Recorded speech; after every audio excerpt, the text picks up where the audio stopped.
The air inside Golgotha Station didn't just smell like grease and ozone. It smelled like desperation. Deep within the hollowed-out carcass of a dead asteroid, the station served as the galaxy's drainpipe, where everything broken, illegal, or forgotten eventually settled. At the center of the pit, surrounded by a crowd of smugglers and spice runners, stood a cage made of reinforced Titan glass. Inside was Project X-42. They called her the Chimera. She was a haunting fusion of human grace and predatory nightmare. Her skin was translucent, shimmering with a faint violet pulse that quickened whenever she looked at the guards. Her claws, long and matte black, had already tasted the blood of 3 trainers who thought they could break her. The auctioneer screamed into the mic, trying to drum up a bid, but the crowd stayed back. To them, she wasn't an asset. She was a death sentence. That was until a man stepped forward from the shadows of the back row. Elias was a scrapper, a man held together by grit, and a poorly maintained cybernetic left arm that hissed whenever he moved. He didn't look like a hero. He looked like a man who had seen the end of the world and decided it wasn't worth the hype. He didn't offer credits. Instead, he pulled a glowing, pulsing warp core from his satchel, a rare piece of pre-collapse tech that could power a small moon.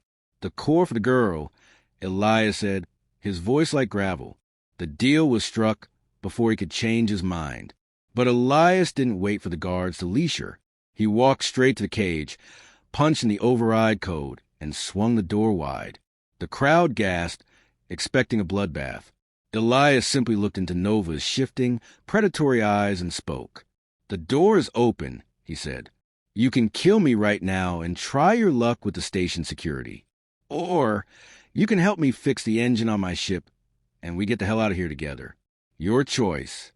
Nova didn't kill him.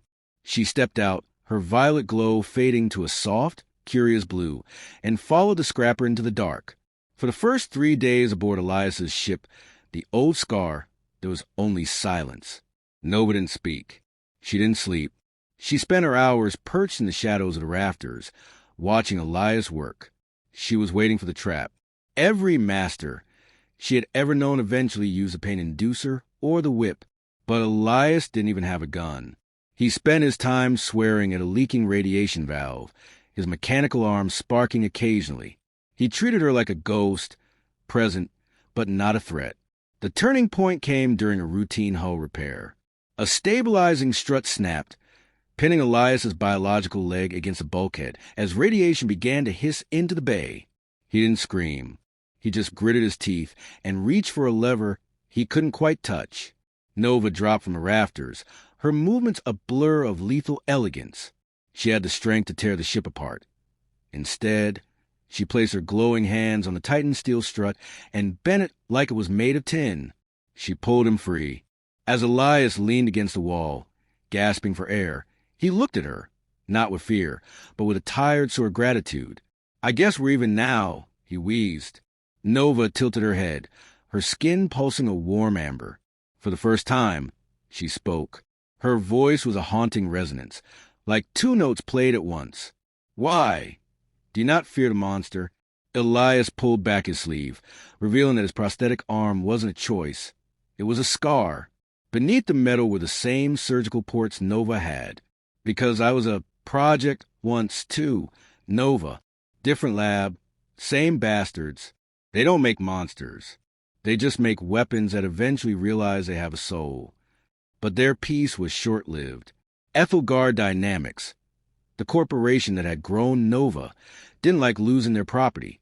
They tracked the genetic signature of the warp core Elias had traded. 2 days later, the old Scar was pulled out of hyperspace by a gravitational net. 3 Ethelgard retainer ships, sleek black and bristling with cannons, surrounded them.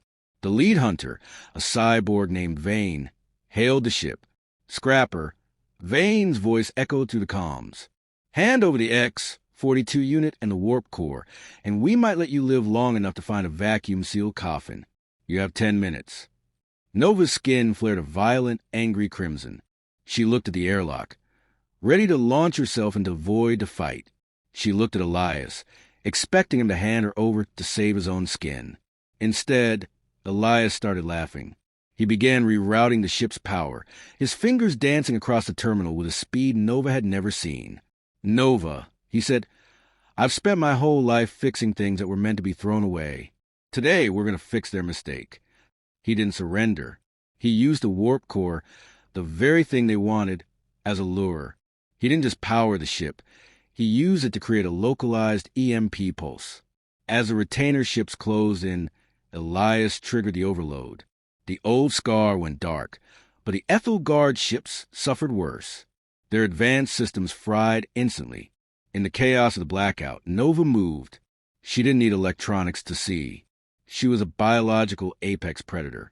She boarded the lead ship in the darkness, a shadow of violet light, dismantling their security before they could even draw their sidearms. When she returned to the old Scar, she was covered in the blue ichor of the retainer's synthetic blood. Elias was waiting at the airlock, holding a med kit. "You didn't leave," Nova said, her voice trembling with a new emotion. "I've got a lot of spare parts," Elias replied with a faint smile, "but I only have one friend who knows how to bend Titan steel." They jumped into deep space, leaving the corporate hunters drifting in the dark. They weren't just a scrapper and a chimera anymore. They were two ghosts, two broken things that had found a way to work again. As the old Scar vanished into the nebula, Nova sat in the co-pilot's seat, her skin glowing a steady, peaceful gold. She realized then that she hadn't been tamed. She had been found. And for the first time in her life, the monster didn't feel like a monster at all. In the end, Nova didn't need a master to lead her. She just needed someone who understood that even the wildest stars need